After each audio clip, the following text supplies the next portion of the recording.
رسوله الكريم وعلى آله الطيبين والطاهرين والمعصومين أجمعين، خصوصا على سيدنا الغوث الأعظم على جده نبينا وعليه الصلاة والسلام.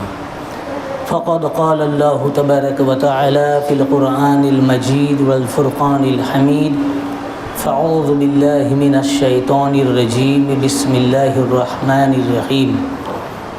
إنما يريد الله ليذهب عنكم الرجس أهل البيت ويطهركم تطهيرا.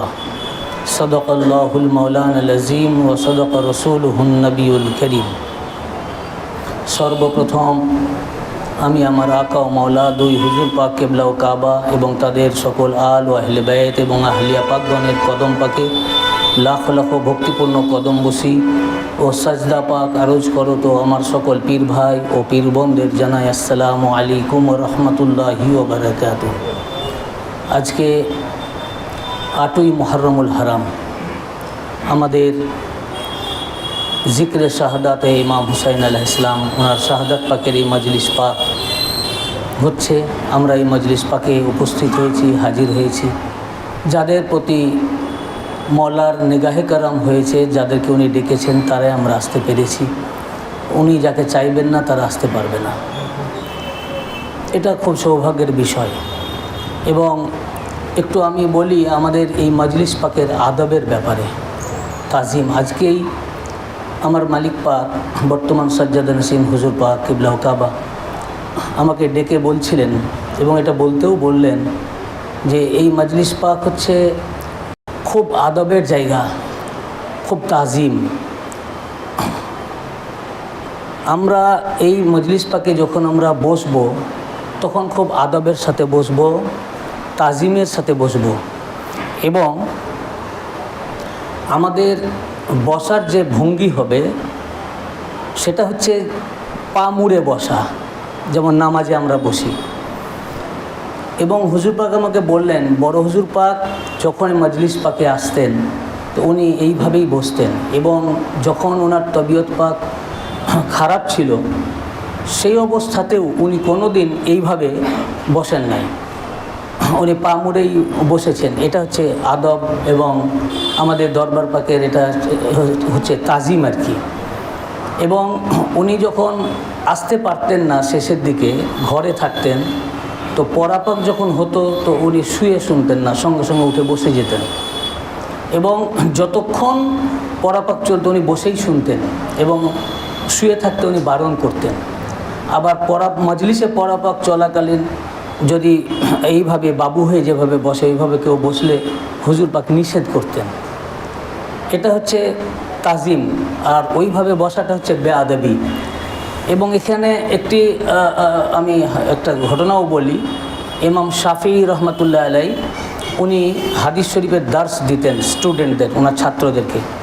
তো উনি যখন হাদিস পড়াতেন তো এইভাবে পা মুড়ে বসতেন, যেভাবে আমরা বসি না এইরকমভাবেই উনি বসতেন। তো একবার হয়েছে কি উনি ওইভাবে পড়াচ্ছেন, একটা বিচ্ছু এসে দংশন করলো।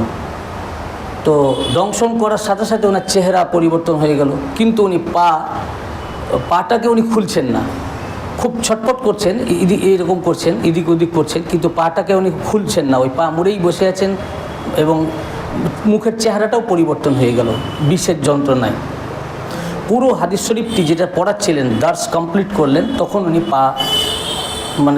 করলেন। তো জিজ্ঞেস করলেন স্টুডেন্টরা যে আপনি কি হয়েছে ব্যাপারটা, আপনার চেহারা এরকম কেন? তখন বললেন যে আমি যখন তোমাদেরকে দার্স দিচ্ছিলাম একটা বিচ্ছু এসে আমাকে দংশন করে।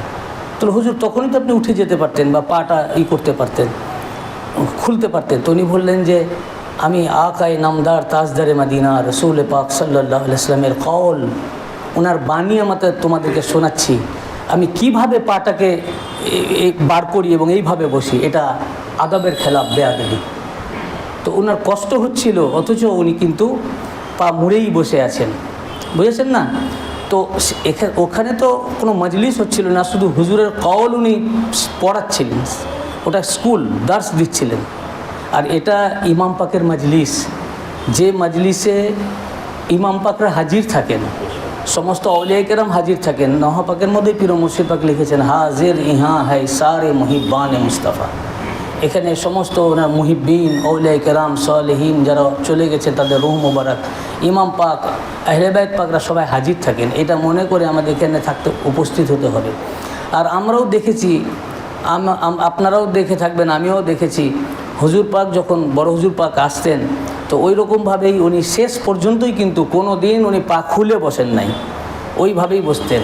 ওনারা সব সময় সব কথা বলবেন না, সবাইকেও ওনারা বলবেন না, কিন্তু ওনাদের দেখে আমাদের শিখতে হবে। ওনারা এই যে এগুলো করেন গোলামকে শিক্ষা দেওয়ার জন্য, ওনাদের দেখে আমাদের শিক্ষা নিতে হবে, যে দার্স নিতে হবে, যে কিভাবে উঠতে হয়, কিভাবে বসতে হয়, কিভাবে মানুষের সাথে কথা বলতে হয়, কিভাবে মজলিস পাকে হাজির হতে হয়, কিভাবে আদাব ও তাজিমের সাথে বসতে হয়, ওনাদের দেখে শিখতে হবে। রসুল পাক সাল্লাল্লাহু আলাইহি ওয়াসাল্লামের জীবনী দেখেও ওনারা শিখেছিলেন, ওনার আহলে বাইত পাকদেরও দেখে ওনাদের উঠা বসা চলা, আদব তাজিম, মাহফিলে বসা, ওনাদের দেখে শিখতে হবে, সবসময় বলবেন না। তো আমরা অনেক সময় এটা খেয়াল করি না, আমরা ওইভাবে বসি, কিন্তু ভাই এটা বেয়াদবি, এটা আদবের খেলাফ, তাজিমের খেলাফ, এটা আমাদের লক্ষ্য রাখা খুবই দরকার। কেননা এটা ইমাম পাকের মজলিস পাক, আহলে বাইত পাকের মজলিস পাক। যাই হোক, আমরা যে আলোচনা করছিলাম সেটা হচ্ছে যে ইমাম পাক মনস্থির করলেন যে তাহলে এখানে উনি থাকবেন না মক্কা শরীফে, কারণ এখানে রক্তপাত হবে, কাবা শরীফের বেহুরমতি হবে। ইতিমধ্যে যখন ইমাম পাক মদিনা শরীফ থেকে শাবান মাসে আসলেন মক্কা শরীফে, তখন কুফাবাসীরা জানতে পারল যে উনি ইয়েজিদের বায়াত অস্বীকার করে উনি মক্কা শরীফে চলে এসেছেন। তখন কুফিরা তাদের যে লিডার ছিল, বড় বড় সব লিডার, সমস্ত লিডাররা সুলাইমান বিন সুর্দ তার বাড়িতে একটা মিটিং করলো, তাদের গোত্রের নেতারা, এবং তারা বলল, সুলাইমান বিন সুর্দ তাদেরকে বললেন যে দেখো, উনি কিন্তু ইয়েজিদের বশ্যতা স্বীকার করেননি, বায়াত নেননি, এবং উনি মক্কা শরীফে চলে এসেছেন। ওখানে অনেক মক্কাবাসীরা ওনার কাছে আনুগত্য স্বীকার করছে, ওনার সাথে নামাজ পড়ছে। তো তোমরা ওনার ভক্ত, মওলাই কায়নাত পাকের অনুসারী বলো, তো যদি তোমরা মনে করো যে ওনাকে তোমাদের প্রয়োজন এবং ওনার সাথে যদি বিশ্বাসঘাতকতা না করো যেটা আগে করেছো, তাদের বক্তব্যও কিন্তু প্রমাণ করে যে আগে তারা বিশ্বাসঘাতকতা করেছে, যে আগে তোমরা করেছো, ওই রকম যদি বিশ্বাসঘাতকতা না করো, গাদ্দারি না করো, তাহলে ওনাকে তোমরা ডাকো। আর যদি তোমরা পূর্বের ন্যায় তোমরা পৃষ্ঠ প্রদর্শন করো, তাহলে তোমরা ওনার সাথে ধোঁকাবাজি করো না।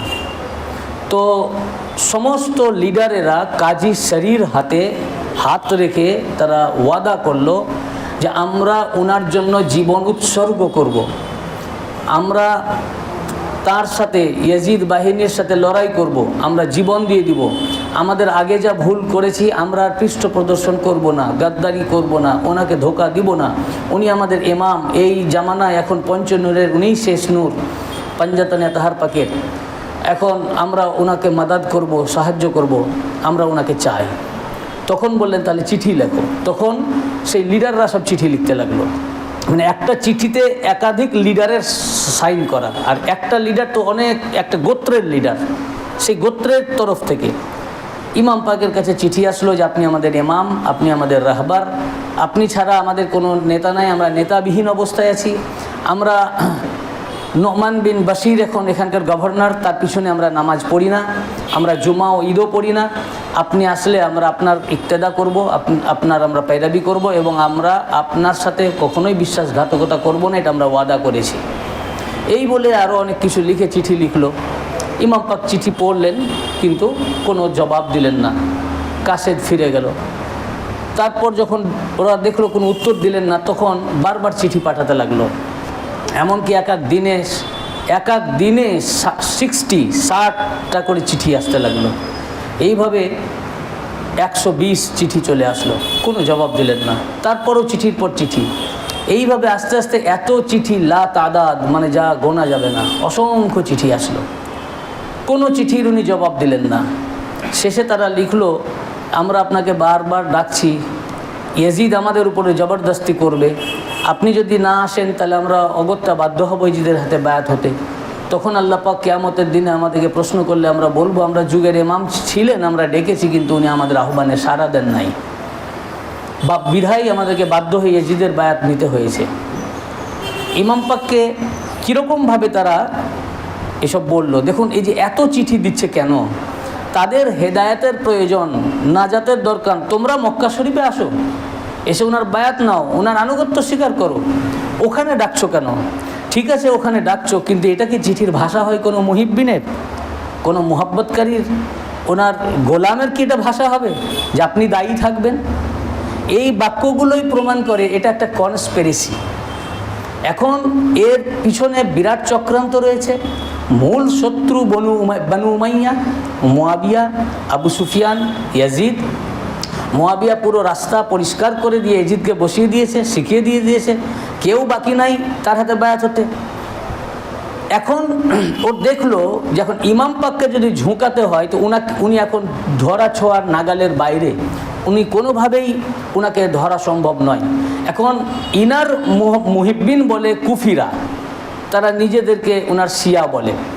তো এখন এদেরকে এরা আবার দুর্বল চিত্তের, মানে এরা কীরকম, মুখ আর দিল এক নয়।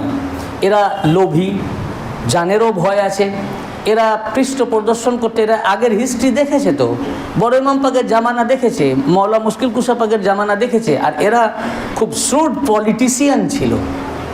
মারওয়ান, তারপরে ইয়াজিদ, তারপরে ওবায়দুল্লাহ ইবনে জিয়াদ, এরা খুব শ্রুড পলিটিশিয়ান ছিল, এরা সব বুঝতো। তখন ওরা এটা দেখলো যে এদেরকে যদি হাত করা যায় তাহলে এদের মাধ্যমে ওনাকে আনা যাবে। এইটাই ভিতরে ভিতরে একটা কনস্পিরেসি করলো এবং হাত করে এই চিঠি দিয়ে ওনাকে ডাকবার করলো। তখন উনি মনস্থির করলেন যে উনি যাবেন। তখন অনেকেই বাধা দিলেন।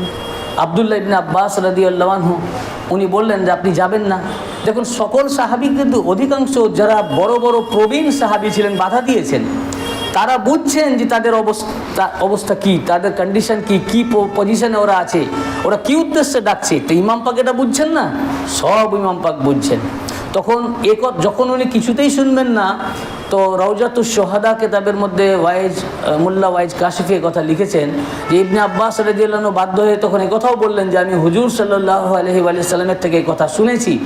তিনি বলেছেন যে আমার আওলাদকে তারা মাদাদ করার জন্য ডাকবে এবং ওয়াদা করবে মাদাদ করার, কিন্তু তারা মাদাদ করবে না, ওয়াদা রাখবে না।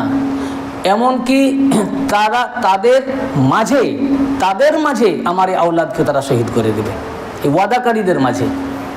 হুজুর সাল্লাল্লাহু আলাইহি ওয়াসাল্লামের হাদিস ইবনে আব্বাস শোনালেন। ইমাম পাক বললেন তুমি আমাকে জানো, তুমি এটা তো জানো যে আমি ফাতেমার সন্তান?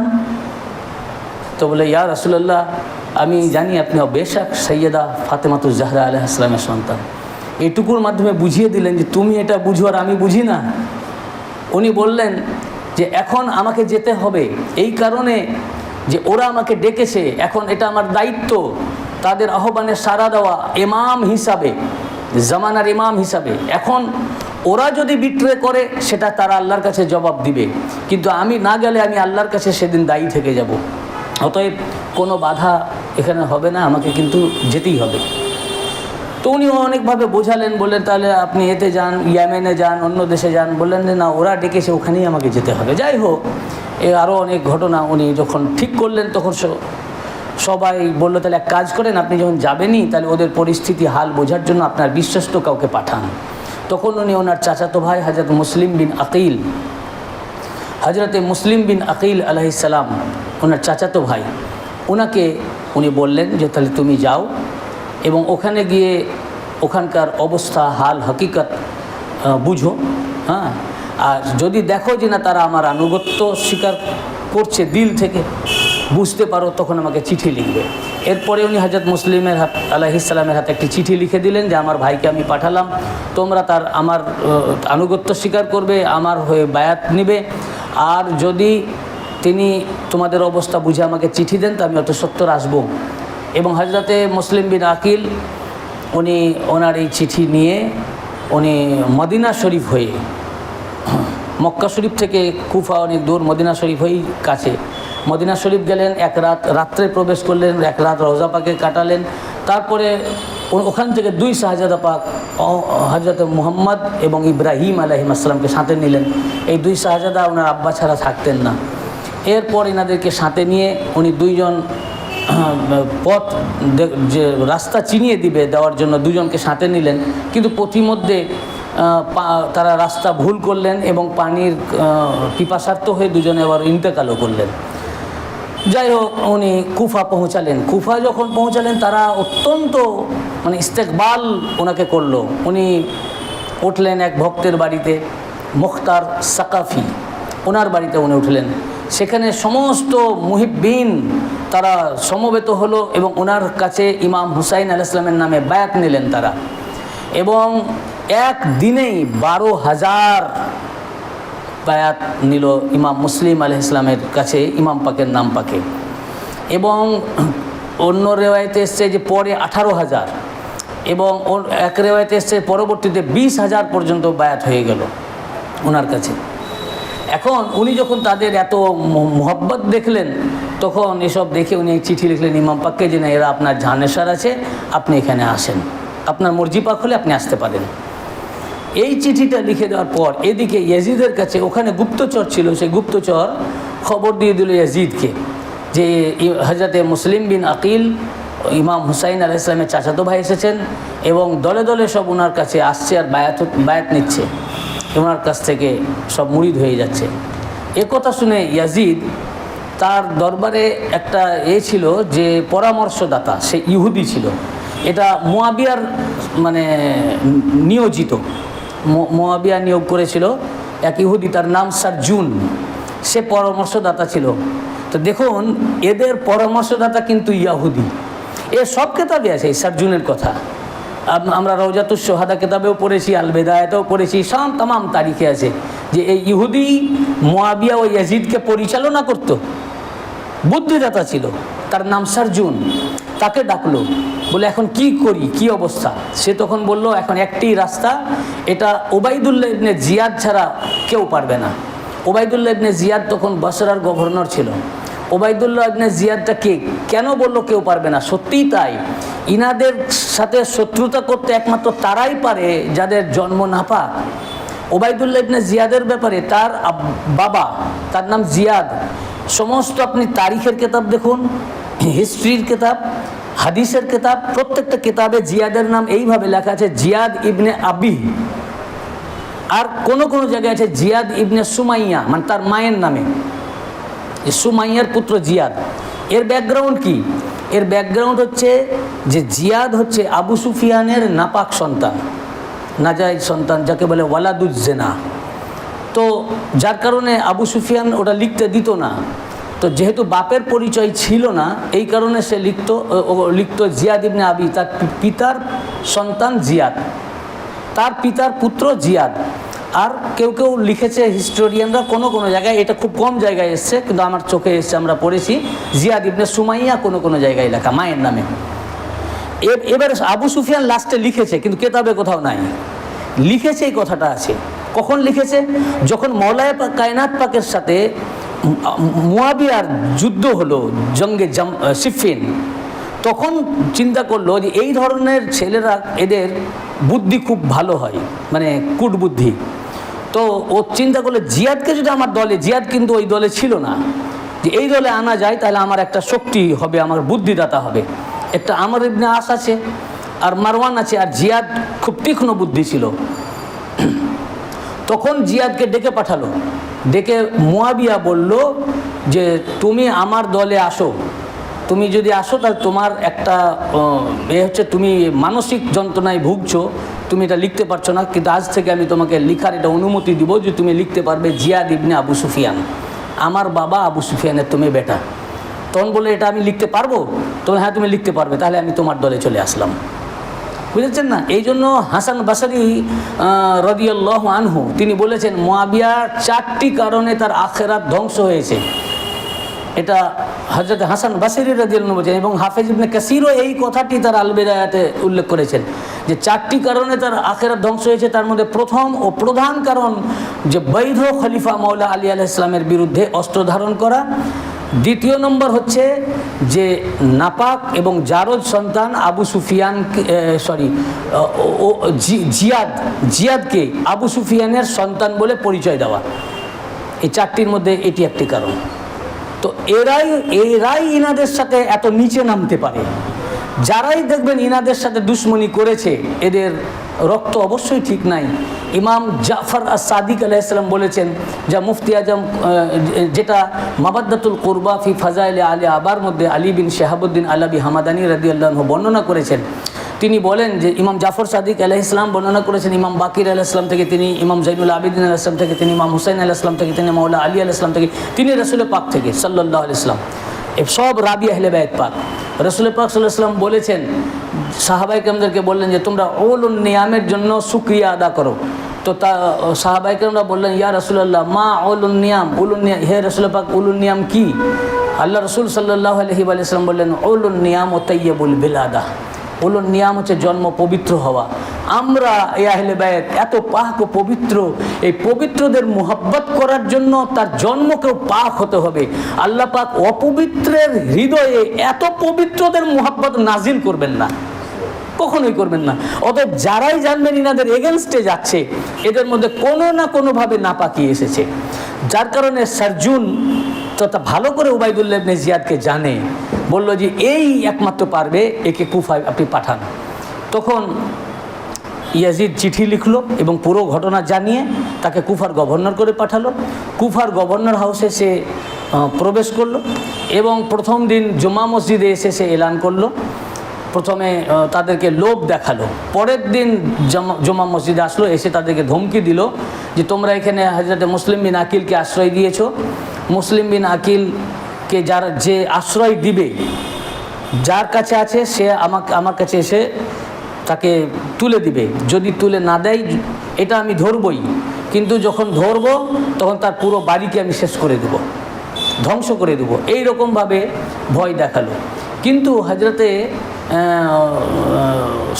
মুসলিম বিন আকিল আলাইহিস সালাম, হজরত হানি বিন উরওয়া, তিনি রাসূল পাকের সাহাবী ছিলেন রাদিয়াল্লাহু আনহু, এবং মওলা আলী আলাইহিস সালামেরও সাহাবী ছিলেন, ওনার সাথে উনি ছিলেন। ওনার বাড়িতে উনি তখন আশ্রয় নিয়েছিলেন, মুখতার সাকাফির থেকে ওই বাড়িতে চলে গেছিলেন। ওখানে উনি বায়াত নিচ্ছিলেন, ভক্তরা গোপনে গোপনে ওনাকে দেখা করছিল। এখন কোনোভাবেই যখন সন্ধান পেল না, তখন একটি চালাকি করলো এই উবাইদুল্লাহ ইবনে জিয়াদ। বয়স আনুমানিক হয়তো 28-30 এরকম হবে, কিন্তু খুব কূটবুদ্ধি ছিল। সে তার এক গোলাম, তার নাম মাকাতিল, তাকে বলল 3000 দিরহাম দিল, দিয়ে বলল যে তুমি বেরিয়ে পড়ো এবং খুঁজো ওনার মুহিব্বিনকে, এটাকে সিলেক্ট করো, ওনার মুহিব্বিন কে আছেন মোহব্বতকারী, সিলেক্ট করে তাকে তুমি বলো যে আমি সিরিয়া থেকে এসেছি, আমিও ইমাম হুসাইন আলাইহিস সালামের মোহব্বতকারী, ওনার আমি মোহব্বতকারী। তো আমি জানতে পেরেছি যিনি মুসলিম বিন আকিল আলাইহিস সালামকে এখানে পাঠিয়েছেন, তাই আমি ওনার জিয়ারতে এসেছি, আর এই নজরানাটা আমি ওনাকে পেশ করব, যেটা ওনার যুদ্ধের জন্য এই টাকাটা কাজে লাগবে, এই মূল্যটা।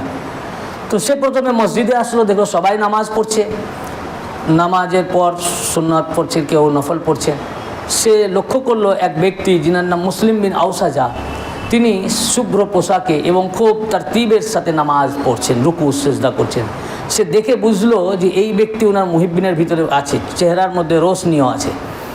যখন নামাজ থেকে উনি শেষ ফারেক হলেন, তখন তাকে জিজ্ঞাসা করলেন, ওনাকে বললেন যে আমি একজন আহলে বায়তের মোহব্বতকারী, আমি সিরিয়া থেকে এসেছি, এখানে শুনেছি যে মুসলিম বিন আকিল এখানে এসেছেন, তাই ওনার আমি জিয়ারতে এসেছি, ওনার কাছে আমি বায়াত নিতে চাই এবং আমি এই 3000 দিরহাম নিয়ে এসেছি, এটা ওনাকে আমি নজর পাক করতে চাই, যেটা ওনার কাজে লাগবে, উনি এখন বিদেশে আছেন। উনি জিজ্ঞাসা করলেন তুমি আমাকে জিজ্ঞেস করছো, ধরলে কি মনে করি, আরও তো অনেক নামাজি ছিল। তো বললো যে আপনাকে দেখে মনে হলো যে ওনার মুহিব্বিনরা শুভ্র পোশাক পরে, ওনার অনুসারীরা সাদা পোশাক পরে, তো আপনি শুভ্র পোশাকে আছেন, আর তাছাড়া আপনার চেহারা এবং ইবাদতের পদ্ধতি থেকে মনে হলো যে আপনি আহলে বাইতকে মাননেওয়ালা, আর আমিও মাননেওয়ালা, তো সবাই তো বলবে না, এই আমি আপনাকে ওনাদের মুহিব্বিন ভেবেই আমি আপনাকে বললাম। তখন উনি ধোকায় পড়ে গেলেন, উনি ভাবলেন তাহলে সত্যি মুহিব্বিন আছে। তো বললেন ঠিক আছে, তাহলে তুমি কালকে আমার বাড়ি আসো, আমি তোমাকে সাথে করে নিয়ে যাব, কিন্তু কাউকে এই ঠিকানা জানাবে না। তারপরে পরের দিন সে আসলো এবং উনি সাথে করে নিয়ে হযরত হানির কাছে ঘরে নিয়ে গেলেন এবং সেখানে গিয়ে বললেন, সব ঘটনা শোনালেন। হযরত মুসলিম বিন আকিল আলাইহিস সালাম বেরিয়ে আসলেন। উনি এসে তাকে নজর পাক করলো, তার কদম পাক চুমলো এবং এত বিনয় প্রকাশ করলো এবং ওনার কাছে বায়াত নিল। উনি হযরত হানি রাদিয়াল্লাহু আনহুকে বললেন যে কোরআন শরীফ নিয়ে আসো। কোরআন শরীফ নিয়ে আসলেন, কোরআন শরীফে হাত দিয়ে তাকে ওয়াদা করালেন যে তুমি যে এখানে এসেছো এই কথাটি কাউকে জানাবে না। কোরআন শরীফ রেখে ওয়াদা করলো যে আমি আপনার মুহিব্বিন আছি, এটা কেউ জানবে না। এরপর সেখান থেকে বেরিয়ে ইবনে জিয়াদের দরবারে গিয়ে সমস্ত বৃত্তান্ত ঘটনা বলে দিল। ইবনে জিয়াদ খুব কৌশল করে হযরতে হানিকে ডেকে নিয়ে আসলো এবং হযরতে হানিকে অ্যারেস্ট করলো এবং তার উপরে টর্চার করলো। যখন মুসলিম বিন আকিল আলাইহিস সালাম এই কথা জানতে পারলেন যে তাকে বন্দি করেছে, তখন তিনি বাইরে বার হলেন এবং ডাক দিলেন যত মুহিব্বিনে আহলে বাইত আছে সমবেত হও। তো ম্যাক্সিমাম কেতাবে রয়েছে যে 4000 কুফি ওনার সাথে জড়ো হয়ে গেল, 4000। কিন্তু একটা কেতাবে পড়লাম যেটা রওজাতুশ শুহাদা, সেখানে আমি দেখেছি লেখা আছে যে 20,000 কুফি সমবেত হয়েছিল। তো যাই হোক, ইখতলাফ হয়তো আছে। কুফিরা একত্রিত হলো, তারা জওয়ানরা সব চলে আসলো অস্ত্রশস্ত্র নিয়ে এবং হযরত মুসলিম বিন আকিল আলাইহিস সালাম পুরা কুফা গভর্নর হাউস ঘিরে ফেললেন। যখন দেখলো যে ব্যাপার খারাপ, এ তো কূটবুদ্ধি ছিল, সে তখন যে সমস্ত দলের নেতারা তার দরবারে তখন আসা যাওয়া করতো বসেছিল, তাদেরকে বলল যে তোমরা ছাদের উপরে উঠে তোমাদের দলের লোকদেরকে বলো যে এক্ষুনি শাম থেকে বিশাল বাহিনী আসছে, তারা যদি নিজ নিজ ঘরে না যায় তাহলে এই বাহিনী আসলে তাদেরকে ধরা হবে এবং তাদেরকে না পেলে তাদের ঘরের আল আওলাদকে ধরা হবে, তাদের বিবিকে ধরা হবে, যাকে পাওয়া যাবে তাকে ধরা হবে এবং তাদের বাড়িকে ধ্বংস করে দেওয়া হবে। তো তোমরা চিন্তা করো মুসলিম বিন আকিলকে চাও না তোমার আল ও আওলাদকে চাও। এইরকমভাবে যখন তাদের কওমের লিডাররা বলল, তখন দেখা গেল আস্তে আস্তে সব কেটে পড়তে লাগলো এবং এই 4000 বা 20,000 যাই থাকুক, এর ভিতরে হযরত মুসলিম বিন আকিল তখন মাগরিবের টাইম হয়ে এসেছে, দেখছেন যে ওনার সাথে মাত্র 30 জন। 4000-এর মধ্যে 3,970 জন চলে গেল। আবার ওই পূর্বের মানে গিরগিটির মতো রং পরিবর্তন, যে ওয়াদা করেছিল যে আমরা জীবন উৎসর্গ করে দেব কিন্তু ওনাকে আমরা ছাড়বো না, ওরা কিন্তু যেই তাদেরকে একটা ভয় দেখানো হলো, ভীত হয়ে তারা কিন্তু কেটে পড়ল। এই 30 জনকে নিয়ে মাগরিবের আজান হলো, মসজিদে গেলেন, নামাজ পড়লেন। নামাজ পড়ে পিছে ঘুরে দেখছেন যে 30 জনও নয়, 10 জন আছে। এই 10 জনকে নিয়ে যখন বেরোলেন, রাস্তায় বেরিয়ে তারপর পিছনে দেখছেন যে 10 জনও নাই, উনি একা। উনি মক্কা শরীফের দিকে মুখ করে বললেন, ইয়া ইমাম পাক, এরা এদের গাদ্দারি, এদের রক্তে আছে, এটা পরিবর্তন হবে না। এরা আপনার নামে বায়াত হয়ে এই পরদেশে আমাকে একাই বিপদে রাস্তায় ফেলে সব চলে গেছে। সবাই নিজের নিজের ঘরের দরজা বন্ধ করে দিয়েছে যেন উনি প্রবেশ করতে না পারেন।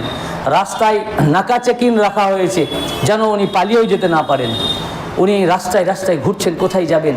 এমন সময় এক ঘরের দরজায় এক বৃদ্ধা মহিলা, তিনার নাম তুআ বিবি, তিনি বসে রয়েছেন। তাকে গিয়ে উনি সালাম দিলেন, দিয়ে উনি খুব তৃষ্ণার্ত, বললেন যে 1 পেয়ালা পানি হবে। উনি সঙ্গে সঙ্গে ভিতরে গেলেন, উনি 1 পেয়ালা পানি এনে দিলেন। পানি পান করলেন। পান করার পরে উনি সে বাটিটা রাখতে গেলেন, উনি দরজার এতে বসে পড়লেন হযরতে মুসলিম। সেই মহিলা আবার ফিরে এসে দেখছি যে এখানে বসে আছেন, উনি তো চিনতে পারেননি। বললেন যে আপনি এক অপরিচিত পুরুষ, আমার বাড়িতে কেউ নাই, আমি একজন মহিলা, তা আপনি দরজায় বসে আছেন কেন? আপনি আপনার ঘরে যান। তো বললেন, আমি ঘর কোথায় পাবো, আমি তো পরদেশি, এখানে আমার বাড়ি নাই, কোথায় যাই, তাই চিন্তা করতে করতে আমি এখানে বসে পড়েছি। বলে, তাহলে আপনি কে? তো বলে, আমি হচ্ছে হযরত ইমাম হুসাইন আলাইহিস সালামের চাচাতো ভাই মুসলিম বিন আকিল। তো বললেন, আপনি মুসলিম বিন আকিল? সঙ্গে সঙ্গে কদম পাকে উনি পড়ে গেলেন, ওনার কদম পাক চুমলেন। বললেন, আমি আহলে বাইতের মুহাব্বতকারী, এই আহলে বাইত পাকের ঘরানা, রসুল পাকের ওলা খানদান আমার দরজায় এসেছেন। উনি ঘরে নিয়ে গেলেন, একটা কামরা পরিষ্কার করে ওনাকে থাকতে দিলেন। কিন্তু তার যে ছেলে, তার নাম হারেস, না হারেস নয়, নামটা এই মুহূর্তে মনে আসছে না, হারেস ওটা আর একটা ঘটনা আছে। তো সে কিন্তু ওনাদের খুব দুশ্মন ছিল। অনেক রাত করে আসলো, আসার পরে তোয়া বিবি বারবার পরিচর্যার জন্য ওই ঘরে যাচ্ছিলেন, যাওয়া দেখে তার সন্দেহ হলো। জিজ্ঞাসা করলেন, করলো তার মাকে যে ওই ঘরে তুমি বারবার কেন যাও? তো বললেন যে ওটা তোমাকে জানতে হবে না, কিন্তু বারবার পিড়াপিড়ি করাতে তখন তাকে উনি বললেন চুপি চুপি, যেটা কাউকে বলো না, আমাদের খুব ভাগ্য খুলে গেছে যে নবী পরিবারের লোক আমার বাড়িতে আশ্রয় নিয়েছেন, এটা আমাদের তাকদীর। তখন সে আর মাকে কিছু বললো না, বলে আমি এটাই তো খুঁজছিলাম। এইদিকে ইবনে জিয়াদ ঘোষণা করে দিয়েছে যে মুসলিম বিন আকিলকে ধরে দিতে পারবে তাকে পুরস্কৃত করা হবে। এই পুরস্কারের লোভে সে রাত হলো আসতে, এই জন্য যে খুঁজছিল, সকাল যেই হলো সে খবর দিয়ে দিল ইবনে জিয়াদকে। ইবনে জিয়াদের কাছে যখন খবর গেল, ইবনে জিয়াদ লস্কর পাঠালো, পুলিশ পাঠালো এবং সেনাবাহিনী পাঠালো। যখন তোয়া বিবির ঘরকে ঘিরে ফেললো, উনি একাই ঝাঁপিয়ে পড়লেন বাইরে। ওনার সাথে যুদ্ধে কিন্তু ওরা টিকতে পারলো না।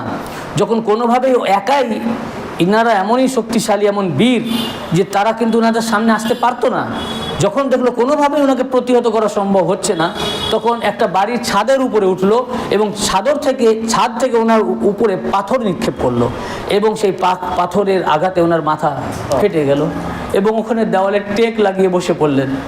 ওই বাড়ির লোক যারাই ওনাকে ডেকে আনলো আর ওনার কাছে বায়াত হলো, সেই বায়াত হওয়ার লোকরাই বলছে যে আপনি আমার বাড়ির দেওয়ালে কেন টেক দিয়েছেন? কীরকম বেওফাই, কুফি না ইউফি, এদের ওয়াফাদার না, বেঈমান, ইনার দেশে এরকম করেছে। তারপরে ওনার উপরে হামলা করলো। উনি তখন খুব তৃষ্ণার্ত হয়ে পড়েছেন। তখন উনি পানি চাইলেন। তোয়া বিবি এক বাটি পানি, কেউ পানি দিল না, উনি পানি নিয়ে আসলেন।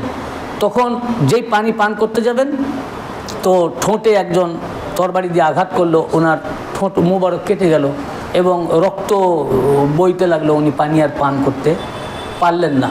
তখন আর এক পেয়ালা পানি আনা হলো, সেটাও উনি মুখে দিলেন, তো পানি আবার রক্তাক্ত হয়ে গেল, সেটাও পান করতে পারলেন না। আবার তৃতীয় বাটি যখন আনা হলো, যেই মুখে দিতে গেলেন আবার ওই রক্তে ভর্তি হয়ে গেল। তখন উনি বললেন, আর দুনিয়ায় আমার আল্লাহ পাক আমার রিজিক যতটুকু রেখেছিলেন শেষ হয়ে গেছে। এখন আমরা কিয়ামতের দিনে হুজুর সাল্লাল্লাহু আলাইহি ওয়াসাল্লামকে নিশ্চয়ই কাউসারের পানি পান করাবেন। এরপর ওনাকে ইবনে জিয়াদের কাছে নিয়ে যাওয়া হলো। ইবনে জিয়াদের কাছে গিয়ে উনি কোনো সালাম দেননি। তো একজন লোক বলল যে আপনি আমিরকে সালাম দিলেন না? তো উনি বললেন যে বদবখতকে কে সালাম দিবে, এ তো দুশ্মনানে ইসলাম, হুজুরের দুশ্মন, ইমাম পাকের দুশ্মন, আহলে বাইতের দুশ্মন। সে রাগে ফেটে পড়লো, জাল্লাদকে বলল এনাকে ছাদের উপরে নিয়ে যাও, নিয়ে গিয়ে একে হত্যা করো এবং সেখান থেকে ওনাকে ফেলে দিবে। এখন যে জাল্লাদ ছিল, সে যখন হত্যা করতে যাবে তার হাত প্যারালাইজড হয়ে গেল, সে আর করতে পারলো না। যাই হোক, তারপরে পরবর্তীতে অন্যজন শহীদ করলো। ওনাকে শহীদ করার পর এবং হানি বিন উরওয়া রাদিয়াল্লাহু আনহু ওনাকেও শহীদ করলো এবং হানি বিন উরওয়া রাদিয়াল্লাহু আনহুর দেহ মুবারক সুকুল গনাম জায়গাটার নাম, মানে ওটার মানে হয় ছাগলের হাট, সেই বাজারে ওনার দেহ ডেড বডিকে ঝুলিয়ে রাখলো। হযরতে মুসলিম বিন আকিলকে এরকমভাবে নির্মমভাবে শহীদ করে তারপরে ওনার দেহ মুবারককে ছাদ থেকে নিচে ফেলে দেয়। চিন্তা করুন, যদি তাদের বিন্দুমাত্র ঈমান থাকতো, তিনি রাসূল পাকের ঘরানা, ওনার औलाद, ইমাম পাকের চাচাতো ভাই, এই চিন্তা করেও তো তার সাথে ভালো সুলুক করতো। তাদের ব্যবহার আচরণের দ্বারা পরিষ্কার করে দিয়েছে যে এনাদের প্রতি তো বিশ্বাস ছিলই না। অ্যাকচুয়ালি এরা ইসলামে ঢুকেছিল এই দিকটার জন্য যে এদের রাগটা ছিল রাসূল পাকের উপরে, রাসূল পাকের উপরে প্রতিশোধ রাসূল পাককে নিতে না পেরে এখন ওনার আল ও औलाद পাকদের औलाद পাকদের উপরে এটা একটা রাসূল পাকের রিভেঞ্জ আর কি, বদলা, হুজুরের বদলা নিল যে আজ পেয়েছি যে এই ইনার পূর্বপুরুষ, ইনাদের নানা যান তাওহীদ এনেছেন, আজ আমাদের বাপ দাদা 360 মূর্তিকে ধ্বংস করেছেন। আমরা 360 মূর্তির পূজা করতাম, বাধ্য হয়েছি আমাদের পূর্ব বাপ দাদারা বা আমরা এখানে বাধ্য হয়েছি এখানে আসতে, আমাদের 360 মূর্তিকে ইনারই নানা যান ধ্বংস করেছেন। আজ আমরা সুযোগ পেয়েছি, উনাকে পাইনি, এই কারণেই ওরা রাগে গিরগির করছিল এবং উনাকে না পেয়ে উনার আল औलाদের বাচ্চাদেরকে এইরকমভাবে শহীদ করলো। আর এটাতে সহযোগিতা করলো সম্পূর্ণভাবে কুফি। এই কুফি আর শামি দুই মিশে ইনাদের উপর জুলুম করেছে। আল্লাহ পাক আমাদেরকে কারবালার সঠিক ইতিহাস বোঝার তৌফিক দেন এবং আমাদেরকে ইমাম পাক আলাইহিস সালামের মার্শিয়া মাতম করার তৌফিক দেন এবং আমার মালিক পাকের কাছে আরও আমাদের এই মাতমকে, এই নহপাককে আপনি কবুল করেন এবং আপনার গোলামি করার তৌফিক আতা করুন। আমিন ওয়া আখির দাওয়ানা আলহামদুলিল্লাহ।